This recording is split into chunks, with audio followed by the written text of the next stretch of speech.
What's up, guys? Welcome to TheHasegawaEffect Gaming. This is TFGoose here with Vendetta. And today, this video is a little less about the actual gameplay you're seeing on screen here for Darkest Dungeon. We're actually just going to talk about some provisioning basics and how to use all the items in the game on all the various clickable thingers that you can get, the curios as they call them, right? Yeah, that's right. Yeah, so we wanted to start off here with this adventure going in the background, and you'll see some of this stuff as we go along. But just to give you an idea of how to approach the game, how to approach provisioning, and what to take with you in the areas that you can go. So without further ado, the first thing is to talk about how much like food and torches and shovels that you want to take, because shovels are actually useful in pretty much everywhere. So for short missions, I typically like to go with 8 food, 6 torches, and 1 shovel, no matter where I'm going. You know, and then for mediums, we do 16 food and 12 torches, and maybe a second shovel if you're feeling lucky. And then for long missions, I just pump that up to 24 food, 16 torches, and 2 or 3 shovels. So that's no matter where you're going, you kind of want to have those provisions. So I think that's the best way to approach it. And then we'll leave that up here, and then we're going to talk about the curios that can show up in basically everywhere. So with that, Bendo, you want to start us off with the Unlock Strongbox? Yeah, so Unlock Strongboxes, these have the chance to appear in any of the dungeons that you do, and basically this guy's got a pretty good chance of being treasure. You don't need any special items to unlock it, and it has a small chance to have a trap. Right. So don't use any items on it, and most of the time you're going to get treasure. Conversely, the locked Strongbox, you can use a shovel on it, but it's much better to use a key. If you use the shovel, you get some treasure. The key gives you absolute definite treasure. Otherwise, it's about half and half. You know, so you got to avoid that. And then I think I'll just real quick just talk about the gold Strongbox. If there's one at the end of the adventure, just go ahead and touch that one. Yep. Don't use anything on that one, so that's no problem. And then after that, yeah, we have the Heirloom Chest. You want to use Anti-Venom or Key. They're both give you both good. Yeah, they both give you a relatively high chance to get treasure. There is, however, a small chance to get a trap too. So just keep that in mind. Yeah, it's a small chance to get a trap if you use nothing. Right. Yeah, if you use the Anti-Venom or Key, you're definitely going to get treasure. Otherwise, it's like 75% chance for treasure. So after that, the stack of books. There's some buzz around the forums about this, saying if you use like a torch on these, that it gives you a like a negative quirk. I'm not positive about that. I haven't tried it yet. I'm pretty sure though that you just don't want to ever use anything on it at all and just touch it. And if you're going to touch it at all, there's a good percentage of the time though you're going to get either nothing or a trap. So it's kind of up to you. Sometimes you can get something, you know, a positive quirk, you know, but most of the time it's probably not going to be worth your time. And then that brings us to discarded packs, sconces, crates, and sacks. All 4 of these items show up pretty much everywhere, and they're never bad. They're either nothing or good. Yeah. So touch those whenever you see them.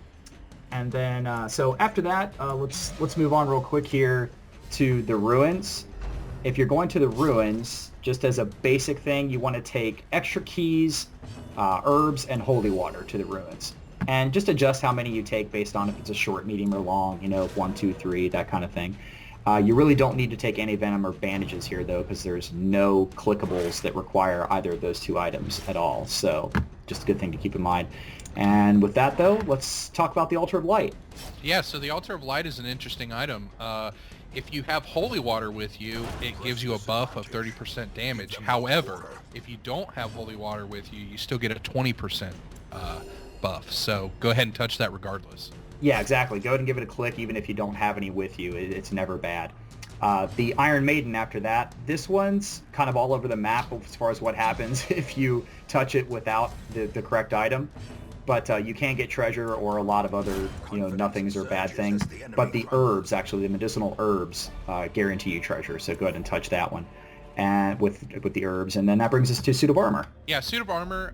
There isn't any items that give you treasure. However, you do have a small chance to get a positive buff or trait. Yeah, positive trait, or the rest of the time you do just get some sort of a buff, but sometimes you get a positive quirk. Or quirk. I'm sorry, that's what which is cool. Yeah, same thing. Yeah. So after that, we get the decorative urns. On these, you definitely don't want to use a shovel on these. You actually get a negative quirk if you use that. But if you pick up the holy water on those, you're guaranteed treasure.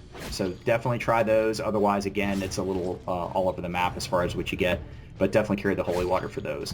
And up next, we have the lock display cabinet. We'd highly recommend a key.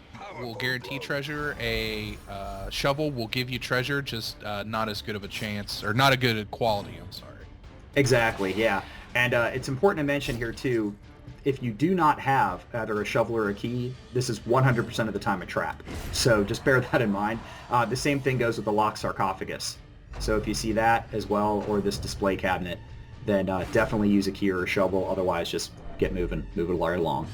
Move along. And speaking of moving on, we'll do the confession booth next.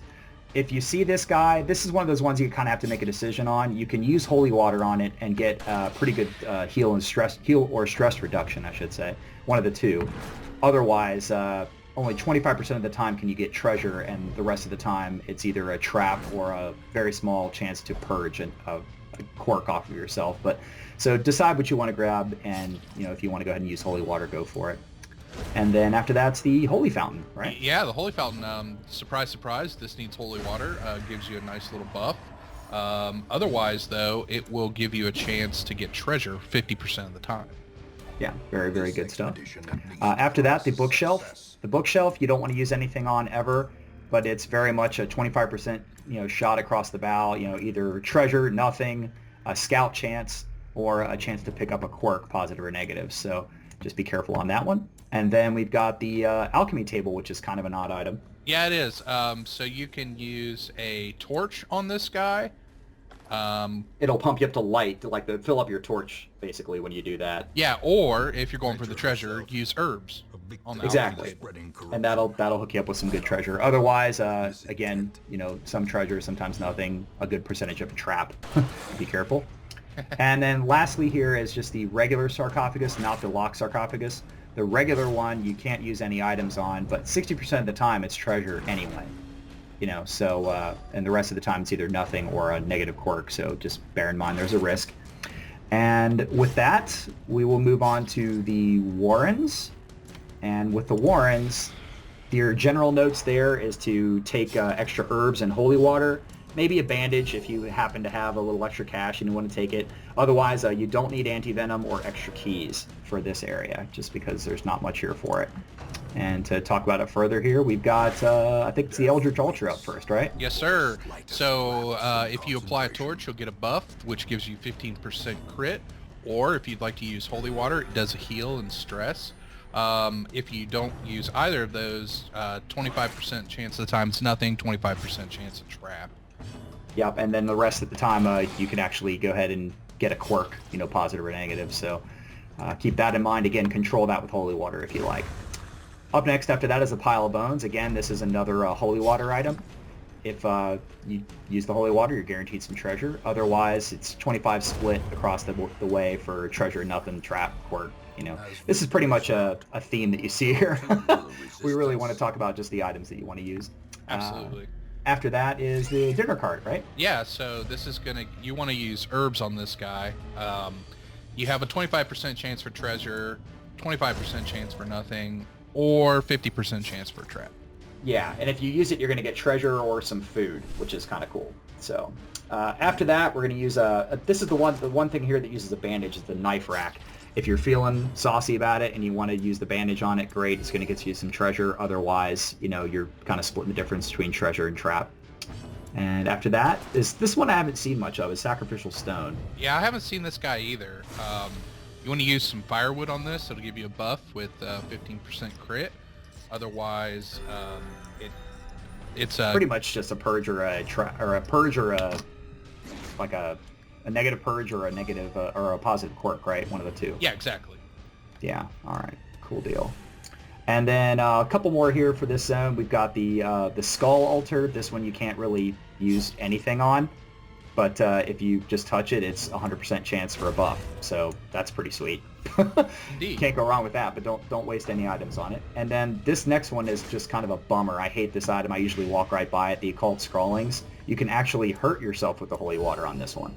Yeah, it gives you a nice debuff of -20 dodge. Yeah, that's awful. So if you want to risk it, there is a 50% chance you can get a quirk from it, and 2/3 of the time it's good. The rest of the time it's nothing or it's bad, so just be very careful. And then after that, the Moonshine Barrel. This is one that if you spend some herbs on it, it will give you a buff. Otherwise, you're kind of splitting across there for treasure trap, same type of deal as before. That's a really nice buff, though. I think that's like a 30% damage buff. It's excellent. And then we've got the dining table up next, right? Yeah. The makeshift? Yeah, that guy, if you use herbs, you're guaranteed to get treasure from it. Otherwise, it's a trap or nothing. Yep. The rest So herbs again for that. And then lastly, here is the pile of scrolls. This one's actually really cool. All it takes is a torch, and it's guaranteed to purge a negative quirk from you. So otherwise, again, it's all over the map. So just spend one of your torches on this and you'll dump one of your negative quirks. Very, very useful. And the last zone here is the Weald. This place uses a ton of different items. You can take certainly extra shovels here because there's a lot of those overgrown brambles and stuff. It takes anti-venom, bandages, holy water. The only thing you really don't ever need here much of the time at all is keys. So take what you will and risk it. First thing up is Mummified Remains, right? Yeah. These, if you apply a bandage, you're guaranteed to get treasure. Otherwise, 40% of the time, it's going to be a trap.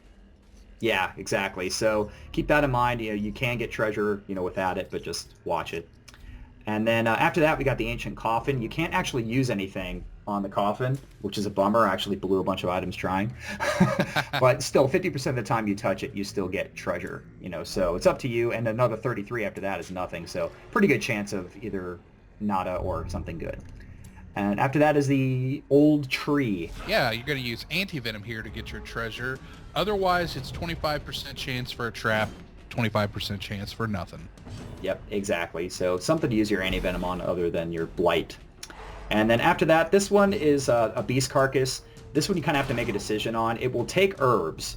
And most of the time when you give it herbs, you're going to get just food. Sometimes you get some treasure as well. But if you don't use the herbs, then there's like over a 40% chance that you'll still get treasure. So if you're looking for something good, and you don't want to necessarily see food, you might just keep your herbs and risk it. After that is one of the excellent ones to see, the Pristine Fountain. Yeah, holy water here gives you a heal and stress relief. Otherwise, there are no bad disadvantages to touching it, but you won't get anything. Yeah, it's like, you can still get, I think it'll still actually do a stress heal, but it's just more if you do holy water. Oh, okay. I think that's how that one works. I'm not positive. I've always just dumped holy water on it. The Traveler's Tent's another one, unfortunately, you can't use anything on, and it's kind of split across the board on treasure and scouting, with a little bit to trap and nothing, so just be careful on that one. But most of the time, you're going to end up with something positive there. And then after that, the kind of strange one, the spider web, the Eerie Spider Web. Yeah, this one actually requires a bandage, which I find interesting. It's not a torch, but anyway. So if you use a bandage, you're guaranteed treasure. Otherwise, it's just 40% nothing. Yep. And then, and the other 40% is treasure, or sometimes a little bit of a trap as well. But, yep, something to use a bandage on. And then we get the luggage, the left luggage. This one is the only reason to bring a key, but it also works with anti-venom, which is kind of strange. Yeah. So go ahead and use the anti-venom on it, get the treasure out of it. Otherwise, you're 50-50 on trap or treasure. And then after that, we got a shallow grave. Yes, sir. You need a shovel for this guy. Otherwise, it is 50-50 between nothing and a trap. Yeah, exactly. So just use your shovel or walk by. And lastly, the Troubling Effigy, just use holy water on it for positive quirk for positive quirk. Otherwise, leave it alone. And with that, guys, that pretty much covers it. I think, yeah, we're all set. So hopefully you guys enjoyed the video here. And if we come across anything else we need to tell you on it, we'll let you know. Otherwise, we're going to continue the Let's Play with the next installment. So thanks for watching, and we'll see you next time.